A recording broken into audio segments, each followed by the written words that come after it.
सावित्रीबाईंची काव्य संपदा. सावित्रीबाईंच्या काव्य संपदेचा कालखंड हा अर्वाचीन मराठी काव्याचे जनक केशवसूत यांच्या पूर्वी येतो.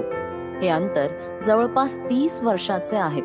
सावित्रीबाईंचा पहिला काव्य संग्रह सन 1854 साली शिळा प्रेसवर प्रकाशित झाला होता. काव्य फुले या नावाने हा काव्य संग्रह प्रकाशित झाला. तर दिनांक 7 नोव्हेंबर 1892 साली नारोबाबा महाघट शास्त्री यांनी 52 कशी सुबोध रत्नाकर हे त्यांचे दीर्घ काव्य प्रकाशित केले. पितर पुराण नावाचा आणखीन एक काव्य ग्रंथ त्यांनी रचल्याचा दावा त्यांच्या अभ्यासकांनी केलाय. या संदर्भात फुलवंताबाई जोडगे यांनी म्हटलंय की सावित्रीबाईंच्या कवितांची 3 पुस्तकं काव्य फुले, 52 कशी सुबोध रत्नाकर, पितर पुराण ही होती. आज ती दुर्मिळ झाली आहेत. यापैकी पितर पुराणचा उल्लेख डॉक्टर माळी यांनी केलेला नाही. या संदर्भात जोडगे यांनी पुन्हा म्हटलंय की सावित्रीबाईंनी या पितर पुराणामध्ये पितृकुळातील आप्तांविषयीची कृतज्ञता व्यक्त केली आहे. थोडक्यात फुलवंताबाई जोडगे यांनी उल्लेखलेले पितर पुराण आज दुर्मिळ झाले. डॉक्टर मा गो माळी यांनी संपादित केलेल्या सावित्रीबाई फुले समग्र वाङ्मयात यात काव्य ग्रंथ समाविष्ट करण्यात आलेला नाही अथवा त्यांच्या उपलब्धतेच्या संदर्भात कोणतेही भाष्य करण्यात आले नाहीये. शंकराचे वर्णन केलेल्या शिवमहिम्न स्तोत्र या मूळ संस्कृत पोथीचे त्यांनी मराठीत अनुवाद केल्याचा पुरावा उपलब्ध झालेला आहे. या पोथीची 2 पाने उपलब्ध झाली असून समग्र वाङ्मयामध्ये परिशिष्ट 12 ही मध्ये ती प्रकाशित केलेली आहेत. हे 9 अनुवादित श्लोक मोडीत आहेत. काव्य फुले हा काव्य संग्रह प्रकाशित झाला त्यावेळी सावित्रीबाई अवघ्या 23 वर्षाच्या होत्या. 1850 सालापासून त्यांनी कविता सृजनास प्रारंभ केला असावा. अशा या कोवळ्या वयात अतिशय बिकट प्रसंगी ज्योतिरावांबरोबर त्या गृहत्याग करतात. उस्मान शेख यांच्या गोठ्यात राहून पतीच्या सर्व कार्यात सहभागी होतात. तर दुसरीकडे समाज टिंगलटवाळकी करत असताना जिद्दीने अध्यापनाचं कार्य करतात आणि संसाराची घडी विस्कटलेली असतानाही त्या कवितेचा संसारही मांडतात. काव्य सृजनाची कुठलीही परंपरा नसताना बहुजनांची ही कन्या काव्य सृजनात उजवी ठरते. ज्योतिरावांचा काव्य संसार उमलण्यापूर्वी सावित्रीबाईंचा काव्य संसार पूर्णपणे फुलला होता, विकसित झाला होता हे या ठिकाणी लक्षात ठेवले पाहिजे. सावित्रीबाईंनी अशा या काव्य संसाराकडे छान गाणे रचावे म्हणून पाहिले असले तरीही हा त्यांचा संसार केवळ छान गाणे रचण्यापुरता मर्यादित राहिलेला नाही. या काव्य संसारातून त्यांनी अनेक प्रसंगी समाज प्रबोधनही केले आहे. कदाचित छान छान गाणी रचावी म्हणण्यामागे त्यांची विनयशीलता असावी. महात्मा फुलांनी रचली तशी बहुतांश क्रांतीची गाणी त्यांची नाहीत. तेवढी दाहकताही काव्यात नाही. परंतु महात्मा फुलांच्या क्रांतीच्या गाण्याचा प्रारंभ त्यांनी केला. ती ऊर्जा त्यांच्या काव्य संसारामध्ये निश्चित आहे. प्रसंगी त्यांनीही क्रांतीची गीते घुमवली आहेत. मात्र विषय प्रतिपादनामध्ये फुले पुढे निघून गेले आहेत. थोडक्यात बहुतांश काव्यरचना करतेवेळी दोघांच्या प्रेरणा स्त्री, दलित, बहुजन घटकच आहेत. सन 1854 साली प्रकाशित झालेल्या या काव्य संग्रहाच्या संदर्भात सावित्रीबाई फुले समग्र वाङ्मयाच्या संपादकांनी पुढील प्रमाणे मनोगत व्यक्त केले आहे. ते आपल्या मनोगतात म्हणतात की सावित्रीबाई फुले यांचा सन 1854 सालचा हा काव्य संग्रह आहे. शिळा प्रेसवर हा छापलेला असून मुखपृष्ठावर शंकर पार्वतीचे चित्र आहे. मिशनरी छापखान्यात याची छपाई झाल्याचे नमूद आहे. शिळा प्रेसवर छापलेल्या काव्य संग्रहातील जेवढी पाने हाती लागली तेवढ्यांची छायाचित्रे घेऊन या पुस्तकात ती जशीच्या तशी देण्यात आली आहेत. योगायोगाने या संग्रहातील 12 कवितांचे सावित्रीबाईंनी मोडी लिपीत केलेले कच्चे टाचण उपलब्ध झालेले आहे. यामुळे या काव्य संग्रहातील कविता म्हणजे सावित्रीबाईंची स्वरचना आहे हे निसंशय सिद्ध होतं. मोठ्या हस्ताक्षरात मूळ स्वरूपात उपलब्ध झालेले हे कागद श्री कृष्णाजी गोरे मुंबई यांच्याकडून उपलब्ध झालेले आहेत. सावित्रीबाईंच्या काव्य संपदेच्या संदर्भात उलटसुलट चर्चा घडून आली आहे. काव्य संपदेवरील अविश्वासार्हता केवळ अनुमानावर व्यक्त झाल्यामुळे काव्य रसिकांनी तिकडे दुर्लक्ष केलं. या काव्य संग्रहातील संपादित 41 कवितांची वर्गवारी साधारणतः सावित्रीबाईंच्या अभ्यासकांनी पुढील प्रमाणे केली आहे. 1. निसर्ग विषयक, 2. सामाजिक, 3. प्रार्थनापर, 4. आत्मपर, 5. काव्य विषयक, 6. बोधपर, 7. इतिहास विषयक आणि स्फुट कविता. सावित्रीबाईंच्या अभ्यासकांनी स्थूलमानाने केलेली ही वर्गवारी आहे. ही वर्गवारी तशी लवचिक आहे. या काव्यसंग्रहाचा प्रारंभ लहान लहान कवितांपासून होतो. यात बहुतांश कविता प्रार्थनापर विभागात मोडतात. प्रास्ताविक, अर्पणिका, शिवप्रार्थना, शिवस्तोत्र, स्वागतपर पद्य, ईशस्तवन आदी कवितांचा समावेश उपरोक्त विभागात होऊ शकतो. प्रस्ताविकामध्ये कवयित्रीचे मनोगत आहे. हे मनोगत सुबोध नीतिशिक्षण, मनोरंजनातून आणि भावनेतून व्यक्त झालेले आहे. यानंतर कवयित्रीने अर्पण केलेल्या 4 ओळींच्या अर्पणिकामध्ये वाचकांना सुजन हितकारक म्हणून संबोधले असून त्यांनाच ही सुमाला अर्पण केली आहे. अशा या आशयाची अर्पण पत्रिका त्या काळी आणि आजही उठून दिसते. म्हणून या अर्पण पत्रिकेला अनन्यसाधारण महत्व आहे.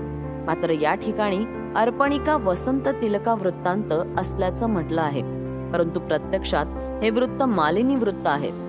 शिवप्रार्थना, शिवस्तोत्र आणि ईशस्तवन आदी कवितांमधून शंकराचा महिमा वर्णन केला आहे. या महिमा वर्णनामध्ये ओघाने शंकराला त्यांनी निर्मिक म्हणूनही संबोधले असावे. येथे अनार्य संस्कृतीचा प्रभाव जाणवतो. या विभागातील आणखी एक कविता म्हणजे स्वागतपर पद्य ही होय. या चिमुकल्या कवितेला प्रार्थनापर अथवा स्फुट विभागातही समाविष्ट करता येईल. बहुधा शालेय समारंभासाठी हा गेय कविताची रचना झाली असण्याची शक्यता आहे. शब्दांची भाऊगर्दी न करता अत्यंत विनयाने सोप्या सरळ भाषेत फारसे प्रतिभेचे दर्शन न घडविता ही कविता रचली आहे. इतिहास विषयक कवितांमध्ये प्रामुख्याने छत्रपती शिवाजी, राणी छत्रपती ताराबाई आदी कवितांचा समावेश करता येईल.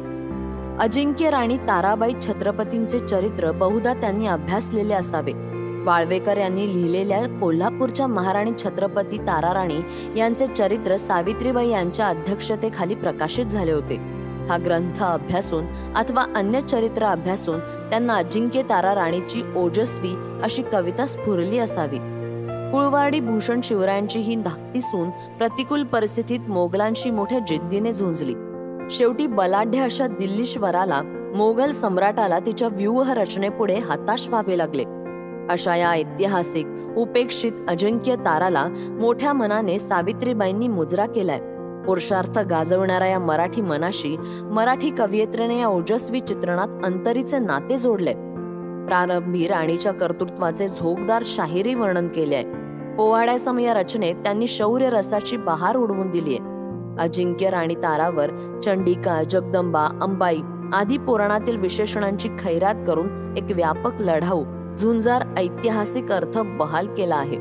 एका स्त्री मनाचा हा कल शब्दात ही एकच शूर रणगाजी छत्रपती ताराबाई, शिवधनु प्रतापी माझी वीरांची रणदेवाई, जय भवानी जय जयकार, जय ताराराणी ललकार, तिज करी मी नमस्कार, शूर देवीचा जय जयकार, ताराबाई माझी मर्दिनी, भासे चंडिका रणांगणी, रणदेवाती श्रद्धास्थानी, नमन माझिया तिचिया चरणी.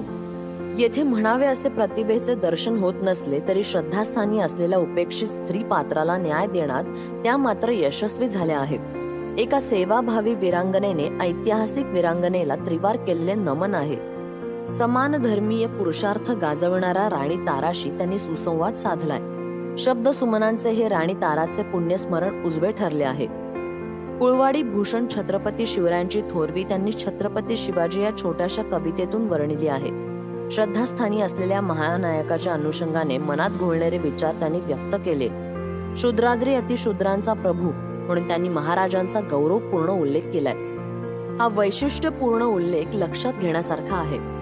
काव्य फुले काव्य संग्रहात सावित्रीबाईंनी काही निखळ नैसर्गिक वर्णनपर कविताही रचल्या आहेत. पिवळा चाफा, जाईचे फूल, जाईची कळी, गुलाबाचे फूल, फुलपाखरू व फुलांची कळी, मानव व सृष्टी, मातीची ओवी आदी कवितांमधून त्यांनी बालपणी अनुभवलेले विश्व साकारले आहे.